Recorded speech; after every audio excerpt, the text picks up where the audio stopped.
Bom dia a todos, bom dia a todas, bom dia para você que nos assiste pela TV UFMA no Maranhão e pela Pop TV em Sobradinho e Porto Alegre. Sejam muito bem-vindos e bem-vindas a mais um Mercado Investimentos. Hoje, sexta-feira, dia da gente pagar as dívidas com vocês, então a gente vai passar pelos assuntos que acabaram ficando aí dos outros dias, mas a gente também vai fazer conta junto hoje, porque a gente vai ver quanto dá para ganhar com uma informação privilegiada se você tiver um volume grande de operações na Bolsa e operar dólar. Outros pontos também que a gente vai trazer aqui é porque saiu o novo boletim macrofiscal e a gente vai ver o que mudou do último para esse e o que está também mexendo com as expectativas de inflação. Mas antes de tudo isso, vou dar bom dia para o André. Bom dia, André, como você está hoje? Bom dia, Débora. Bom dia a todos os nossos telespectadores. A gente vai falar bastante do boletim macrofiscal hoje, que ele levantou uma parte interessante, inclusive mostrando já os impactos que teve na economia do Rio Grande do Sul. Então, além das expectativas que o Ministério da Fazenda levantou, a gente também vai mostrar aí tudo aí que foi estimado em relação a perdas econômicas para a região depois das tragédias. A gente também vai falar dos assuntos que ficaram pendentes aí, inflação por renda, o monitor do PIB, e vai fazer esse levantamento para vocês verem aí como que dá para ganhar dólar aí, se você tiver um inside trading aí, como dá para ganhar de dólar aí com isso, se você tiver um inside trading aí na sua manga, né? Mas vamos começar já com a agenda, Débora, que tem bastante coisa para a gente tratar hoje. Então, o que o nosso telespectador aí pode ficar esperando aí para o dia de hoje? Bom, hoje a gente tem um assunto aí que é muito recorrente aqui, porque o que está tomando grande parte da agenda, e isso a partir agora das 11h40, novamente vai ser aí os dirigentes do Banco Central dos Estados Unidos. Então, o que a gente teve de manhã? Balanço da American Express saiu antes da abertura, o PPI, que é o índice de preços ao produtor de junho, saiu na Alemanha 3 horas da manhã, e a gente teve vendas no varejo do Reino Unido em junho também, às 3 horas da manhã. Depois disso, a agenda fica esvaziada, então agora a gente não tem nenhuma informação, nenhum dado relevante que tem potencial para mexer com o mercado sendo divulgado. Aí, a partir das 11h40, até um pouquinho antes, a gente tem uma participação de outro dirigente do Banco Central dos Estados Unidos em um evento, mas a partir das 11h40, aí sim a gente começa a ter novas participações. Então, mais uma vez, né, aqui dia da marmota, parece que a gente copiou a agenda de ontem, mas não. Mais uma vez, a gente tem a agenda tomada na parte da tarde por dirigentes do Banco Central dos Estados Unidos e suas declarações. Às 14 horas saem os dados de poços de petróleo em operação nos Estados Unidos. Lembrando que nessa semana a gente teve ali o levantamento dos estoques de petróleo dos Estados Unidos e eles surpreenderam, vieram abaixo do esperado. Então, esses dados ligados a petróleo têm potencial ainda para mexer com o preço da commodity, que no dia de hoje abriu em queda. Mas hoje, então, uma agenda mais esvaziada e, de novo, voltada para pronunciamentos dos dirigentes do Fed. Vamos agora começar o nosso giro pelo mundo aí, porque a gente acordou hoje de manhã, né? Justamente com essa pane aí da Microsoft, daquele software que é de segurança, né? E isso daí afetou bastante, estão afetando os mercados mundiais, né? Bastante, só que a Ásia já tinha fechado antes de acontecer. Estava fechando, né? Ainda devia ter algum certo resquício. Estava fechando, mas outras coisas influenciaram mais a Ásia essa manhã, né, Débora? Exatamente. Um dos pontos que mais influenciou aí, né, mais influenciaram a Ásia foi justamente aí as questões em relação a chips e semicondutores, que também parece que eu estou requentando assunto de ontem, mas não tô, tá? Então a gente teve novas declarações, dessa vez vindas do Donald Trump, que está ali concorrendo pela presidência nos Estados Unidos. Então esse olhar para o que ele falou, principalmente em relação às fábricas e à produção de semicondutores de chips e empresas ligadas a isso, lembrando que ontem a gente começou a ter estudos nos Estados Unidos relativos a sanções de empresas que fornecem tecnologia avançada de chips e semicondutores para a China.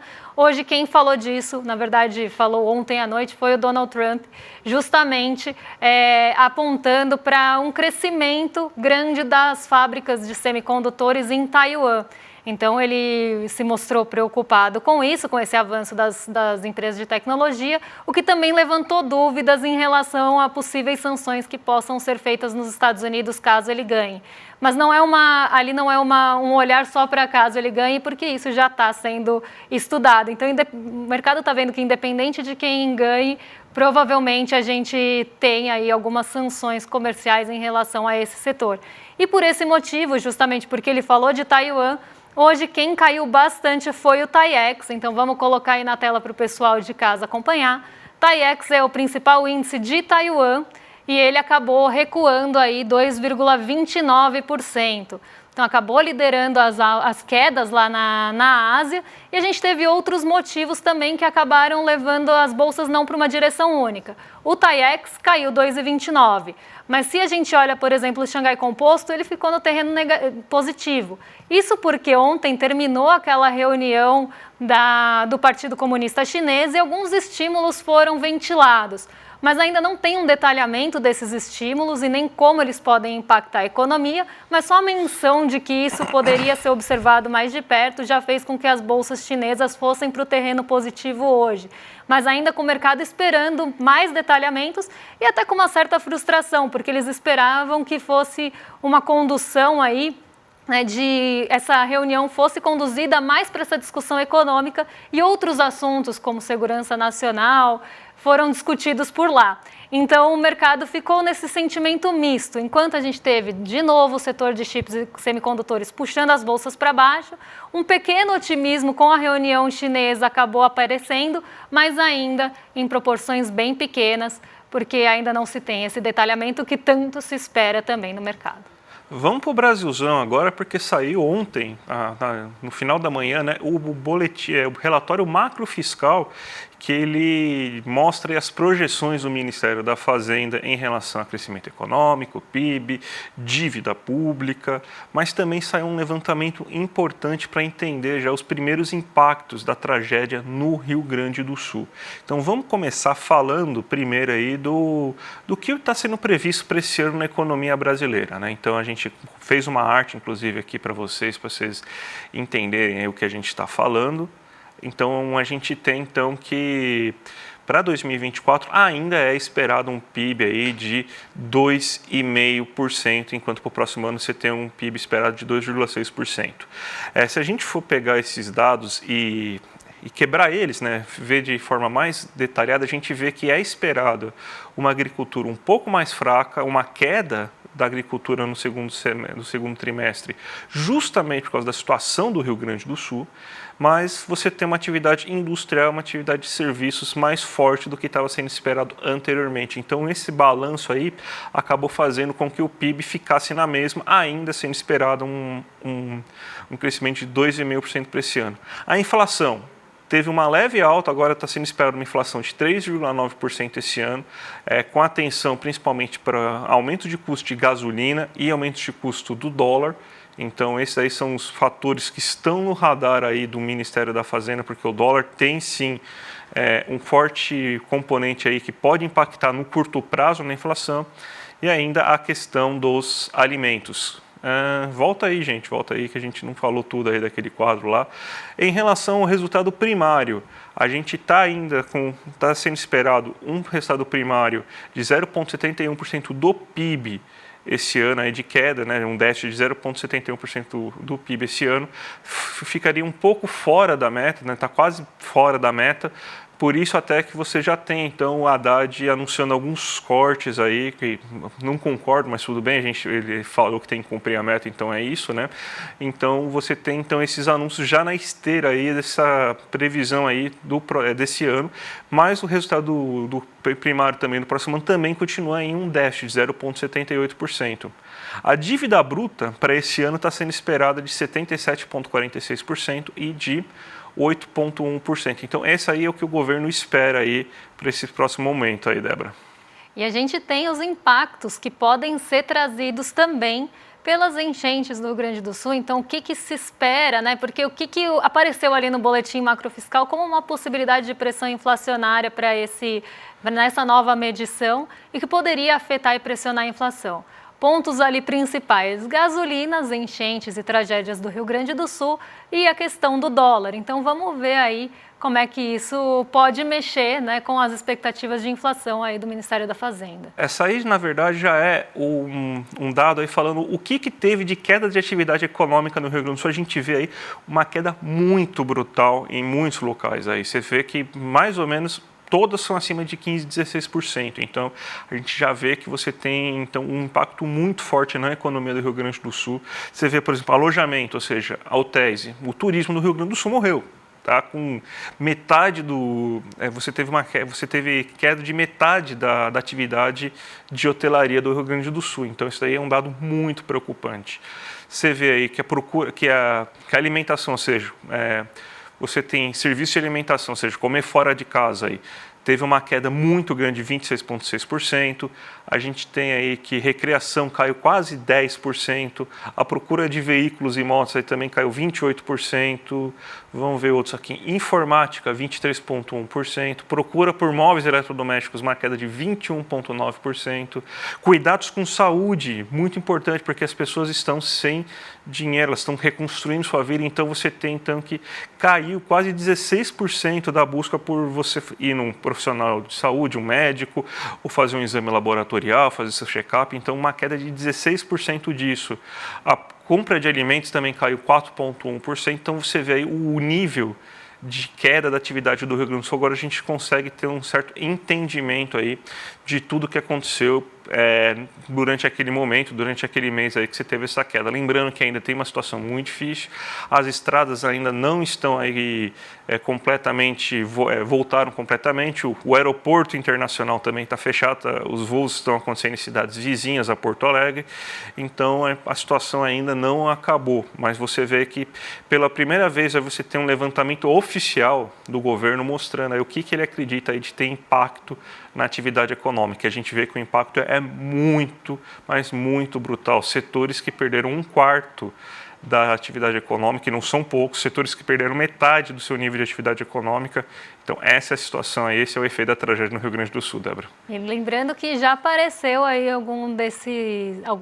já apareceram alguns desses impactos na própria pesquisa, que mostrou ali queda nos transportes, e isso já era esperado justamente por conta das enchentes, né, na pesquisa alimentar de serviços. E a gente vem acompanhando alguns alimentos também em alta justamente por conta da tragédia. Então, a gente tem que olhar realmente aí com bastante atenção para esse assunto, até para conseguir mensurar esses impactos daqui para frente. Débora, você vai fazer umas contas agora para a gente, é isso mesmo? Vamos fazer conta, vamos tentar entender quanto dá para ganhar com uma informação privilegiada, algo que perguntaram ali no chat, então dá para ganhar com isso, tem punição? Então vamos entender primeiro como é que funciona um contrato de dólar, então vai ser quase um momento didático aqui, e depois eu vou fazer algumas contas com vocês para vocês entenderem a gravidade do problema, porque na parte da manhã o Edu acabou ali trazendo alguns pontos sobre a negociação, sobre movimentos atípicos, mas agora eu vou fazer uma conta de quanto dá para ganhar nessa brincadeira. Mas antes eu vou explicar para vocês como funciona um contrato futuro de dólar. Então, o contrato futuro de dólar, lá no vencimento, ele tem um valor de 50 mil dólares. Então, se você está negociando um contrato futuro, você acredita que no vencimento ele vai ter um valor de 50 mil dólares. A variação mínima que ele pode ter é de 50 centavos. Ele vence no primeiro dia útil do mês, o código de negociação dele é DOL, porque ele é dólar cheio, e aí tem algumas letrinhas que aparecem depois do DOL. Essa letrinha é o mês de vencimento. No próximo gráfico, a gente vai estar olhando o DOL Q24. O que é DOL Q24? DOL Q24 é o dólar cheio, contrato de dólar cheio, com vencimento para agosto de 2024. Então, quando vence esse contrato de dólar?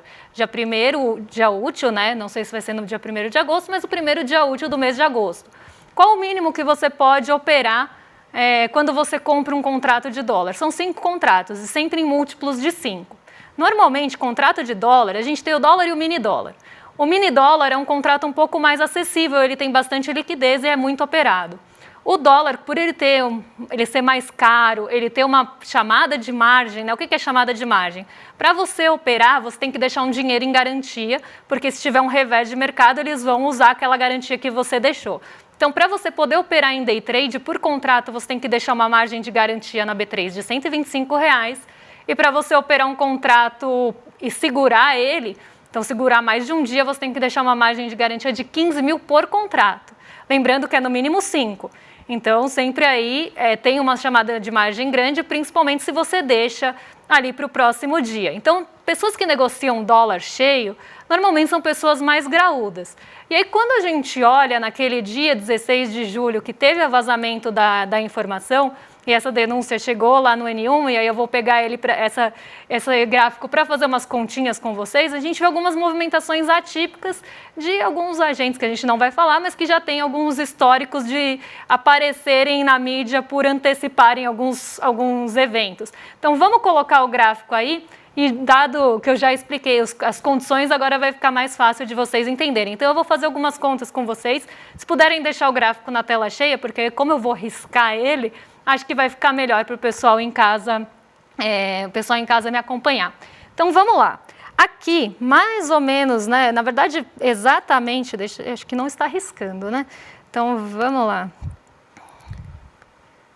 Olha só, problemas de tecnologia aqui. E não é o apagão, hein? Vamos lá. Estava funcionando até agora. É o botão que fica na frente do aparelho, geralmente. Normalmente né? Apagão meu e não da tecnologia. Só um minutinho, gente. Vai funcionar, eu tenho fé. Vamos lá. Então, né? Vamos falar aqui o seguinte, quando a Débora tá mexendo nesse negócio aí, porque é bem importante a gente falar, porque teve gente ainda que não entendeu vamos dizer assim, não entendeu ainda a gravidade da situação, porque muita gente está falando que ela simplesmente deu um furo jornalístico e tudo mais, mas quando, na verdade, o que aconteceu é que a gente teve aí uma situação de vazamento para uma pequena parcela das pessoas. Somente uma pequena parcela das pessoas aí conseguiu ter acesso a essa informação. Então, elas já se anteciparam, elas já sabiam o que ia acontecer. Então, e sabia que logo depois que ocorresse esse vazamento, primeiro por uma pequena parcela de pessoas, esse vazamento sairia para o resto do mercado, porque existe fofoca, né? Todo mundo adora uma fofoca, o pessoal ia acabar falando aí de fofoca aí nesse momento. Funcionou aí, Débora? Funcionou, vamos lá, agora então, sim. Vamos lá, agora aí você vai fazer esse desenho para a gente aí. Agora vai, hein? Vamos lá. Então, eu vou riscar aqui agora de verdade. Então, o que acontece se você sabe de uma fofoca antes? Você se posiciona. Então, vocês estão vendo aqui, nesse lugarzinho, espero que esteja aparecendo, é quando a gente tem uma movimentação bem atípica. Só para vocês entenderem, tá? Aqui a gente tem, eu vou até mudar a caneta para ficar maior para vocês em casa. Então, vamos lá. Falaram que está pequenininho. Então, é aqui, ó. Nesse lugar a gente tem essa movimentação. E o que acontece aqui, né? Se a gente tem, agora ficou bom. Se a gente tem uma movimentação aqui que é na mínima, uma compra muito atípica, só para vocês entenderem o gráfico, tá? A parte azul do gráfico, para quem está assistindo a gente, é o preço médio do dólar ao longo do dia, dos contratos futuros para agosto de 24. Então, a gente tem essa variação de preço médio ao longo do dia. E as barrinhas brancas que vocês estão vendo que dão um salto são as quantidades negociadas de contrato naquele dia ao longo do dia. E só para vocês entenderem, quando a B3 ela rastreia esse tipo de movimentação é nas frações de segundo, tá? Então, no mesmo segundo a gente tem um monte de negociações. A gente tem mais de 800 mil negociações ali num dia. Então, vamos lá. Isso pensando no dólar menor, né? No dólar cheio é um pouco menos. Então, aqui, agora vai ficar melhor para vocês verem, lá para as 11h38, tá? 11h38 e 17, mais ou menos. Uma corretora trabalhou aqui, né? Operou 2 vezes contratos de dólar. E não foram poucos contratos de dólar. Foram ali mais ou menos, não vou nem falar mais ou menos, porque foram exatamente 3.985 contratos. Isso 2 vezes, tá? Então, foram 2 operações de 3.985 contratos. Se você negocia 3.985 contratos de dólar, que valem 50 mil dólares cada um, você deve ter alguma convicção muito forte que o dólar vai subir. Ah, Débora, mas pode ser que seja para proteção, a corretora estava fazendo hedge por algum motivo para alguém. Tudo bem, mas a expectativa é que vai subir. E não é pouco, porque ninguém vai operar 50 mil dólares vezes 4 aqui para ganhar pouco. É uma aposta muito grande para você ter pouca certeza.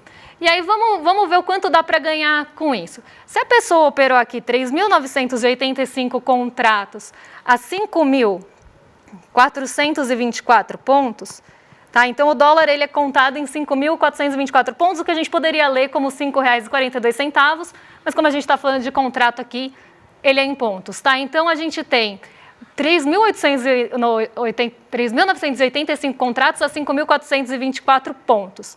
Uma margem de day trade, como eu falei, então se a pessoa operar no mesmo dia, ela vai ter R$ 125, certo? Vezes os 3.985 contratos. Quanto que dá isso? Isso vai dar R$ 498.125. Então, ela tem que deixar isso em margem. Isso ela está deixando garantindo a operação. Ela não desembolsou ainda, tá? E aí ela comprou aqui, nessa mínima, esses quase 4.000 contratos. Vamos pensar que ela passou todo esse tempo aqui, ó, trabalhando, segurando esse contrato. Chegou aqui, e eu nem estou usando esse pico maior, hein? Eu estou usando esse aqui. Chegou aqui, ela vendeu. Aqui eu não estou falando que a corretora vendeu, tá? Estou só fazendo um cálculo hipotético para a gente ver o que pode acontecer. Se ela vender aqui, tá? Então ela comprou aqui embaixo, subiu o dólar naquela escalada entre ali 11h38 e 1 e pouquinho da tarde. Quanto que ela vai ganhar? Só para vocês entenderem, cada um ponto de dólar, a pessoa ganha R$50, tá? Então, quanto que subiu aqui?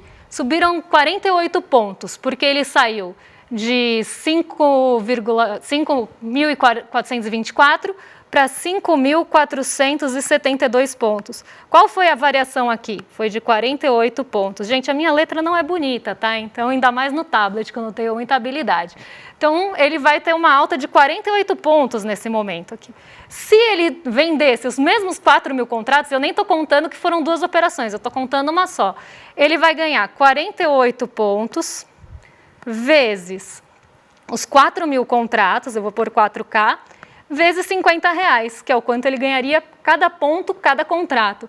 Isso vai dar R$9.600.000 em uma operação em menos de 1 hora, isso porque foram 2, tá? Então a gente pode multiplicar por 2. Então dá para ganhar, e dá para ganhar muito dinheiro, e lembrando que aqui nada foi desembolsado, porque ele comprou, vendeu no mesmo dia, isso se fosse feito dessa forma, compra, vende no mesmo dia, fica com a margem retida, não desembolsa nada e ainda leva R$4.600. De R$9.600.000 aqui de ganho numa operação. Então, saber a informação antes, e por isso que a gente quis chamar tanta atenção, saber a informação antes abre margem, abre brecha para você conseguir operar antes de todo mundo, porque aqui, ó, o movimento já foi, né? Então, quem operou aqui, nessa parte aqui, que ganhou. Gente, olha, muito feio, ficou parecendo um pente de criança, mas era só para vocês entenderem e para ser didático, e espero que tenha esclarecido todas as dúvidas de vocês. E é por isso que se pune esse tipo de comportamento. Débora, você tem 2 minutinhos para a gente fazer a nossa abertura de mercado, até porque hoje o mercado, funcionou o mercado hoje, porque depois desse apagão todo aí? Olha, funcionou, mas quem está sofrendo ainda muito com isso é Nova York. Nova York está sofrendo bastante ainda com as oscilações decorrentes do apagão, porque muitas empresas ficaram com instabilidade, companhias aéreas, bancos, instabilidades sistêmicas. Então, Nova York está sofrendo bastante com isso.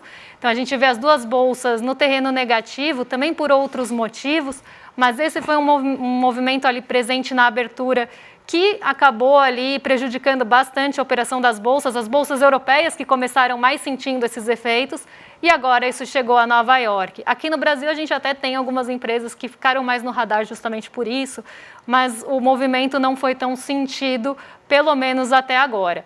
Quando a gente olha as treasuries, elas voltaram a subir hoje, então a gente tem um movimento de alta nas treasuries que poderia limitar a nossa abertura, inclusive. Então, antes mesmo da abertura, isso já estava no radar, porque um movimento de alta nos títulos de dívida dos Estados Unidos pressiona os nossos ativos domésticos e pressiona nosso real também. O DI futuro hoje sobe, mas não sobe na mesma proporção que a gente viu subir ontem. Ultrapassa os 12%, mas está com uma alta bem estável de 0,08%. Isso porque o mercado está um pouquinho mais calmo com a questão fiscal, o mercado fiscalista. Eu sempre gosto de lembrar que o mercado tem esse caráter. Então, ele está olhando para os cortes de gastos. O que está no radar do mercado hoje, dia de agenda esvaziada?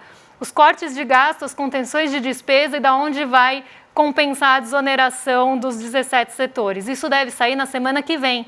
Mas ontem já foi adiantado que deve ter um contingenciamento de 15 bilhões de reais em despesas. Então o mercado ficou um pouquinho mais tranquilo. Então a gente vê o DI futuro subindo, mas não tanto quanto nos outros dias. O dólar está estável, bem perto do 0 a 0, e hoje a gente não conta com apoio de commodities de novo. Então tanto o petróleo Brent quanto o minério de ferro da China, o minério de ferro operou em queda e fechou em queda, e o petróleo Brent também opera em queda, pelo menos até agora, antes de saírem os dados de petróleo. Então, isso não está dando apoio no Ibovespa. O que está apoiando o Ibovespa é uma leve recuperação em relação ao dia de ontem, porque a gente teve uma queda de 1,39%. Mas, ainda assim, um dia mais morno, um dia de poucos indicadores. Então, esse olhar para o fiscal, o mercado voltou a falar em risco fiscal, e esse olhar deve aparecer aí de novo. E agora, André, a gente tem recadinho aí para dar para a nossa audiência, né, sobre o bambu. Tem recadinho sim, gente. Então, A Ponte de Bambu, ontem eu falei errado, né, que é o filme aí, um documentário, né, que é do Marcelo Machado aí, e ele fala sobre a história da família do jornalista Jaime e Angelina Martins, aí, que viveram na China durante a época do próprio Mao Tse Tung, né, e tem um monte de anedotas interessantes aqui, por exemplo, que o Jaime chegou a ser preso durante a ditadura militar, né, por ser comunista, que uma das filhas do Jaime foi uma tradutora do Lula numa das viagens que ele fez aí na China, e ele vai estar disponível aí de graça para todo mundo ver no dia 21/7 às 8 horas da noite, aí é só clicar aqui no link, e logo depois a gente tem uma super entrevista aí do diretor Marcelo Machado com o Chico Pinheiro. Então, gente, A Ponte de Bambu vale muito a pena aí. Já se programa aí, clica no link aí que chega na hora, você vê esse documentário e depois vê aí essa entrevista maravilhosa que vai ocorrer, Débora. Eu vou ensinar uma coisa aí para o Silvio Santos, que quando perguntam o bambu, a gente responde, a gente constrói uma ponte de bambu. Então é isso, gente. Vai chegando o fim do programa, eu vou ficando em clima de rolê, que vem agora, em seguida, às 11h30 da manhã, né? Olha, eu ia falar 11 horas da noite, porque eu já estou assim de saúde na sexta-feira. 11h30 da manhã agora, rolezeiros, fiquem tranquilos, porque já vem aí o rolê na sequência. E vocês já sabem, então, em excelente companhia com o William Deluca e o Guga Noblat. A gente volta na segunda-feira para trazer aí os principais assuntos do dia. E a gente está de volta aí para trazer também expectativas de mercado. Um beijão. Surpresa, Débora. O Chico Pinheiro. Chico Pinheiro estará hoje. Se a gente encontrou ele aí já na redação, ele estará hoje no rolê. Então, gente, o Chico Pinheiro também, além de fazer a entrevista lá com o Marcelo Machado, ele também vai falar hoje no rolê. Então, gente, aguarda aí que vai ser imperdível o dia de hoje. Rolezaço hoje, hein? Presentão para vocês na sexta. Um beijão e até segunda. Até segunda, gente. Tchau, tchau. Olá, eu estou aqui para um convite muito legal para você. Vai ser no dia 21 de julho, domingo. Vem assistir com a gente A Ponte de Bambu. Sim, esse é o nome de um documentário do super premiado diretor Marcelo Machado. Ele narra a história de uma família brasileira que viveu na China a experiência da Revolução Cultural Chinesa, liderada por Mao Tse Tung. Mostra como que a família enfrentou essa situação. Então, esse filme muito legal, a gente vai mostrar aqui no ICL e depois eu vou fazer uma entrevista exclusiva com o diretor, com Marcelo Machado, para contar essa experiência e você vai mergulhar um pouco na cultura, na história da China, tirar muitas dúvidas através dessa entrevista, desse filme e aprender, ter conhecimento, porque aqui é o Instituto Conhecimento Liberta. Você certamente vai sair mais livre dessa experiência. Vem com a gente na Ponte de Bambu.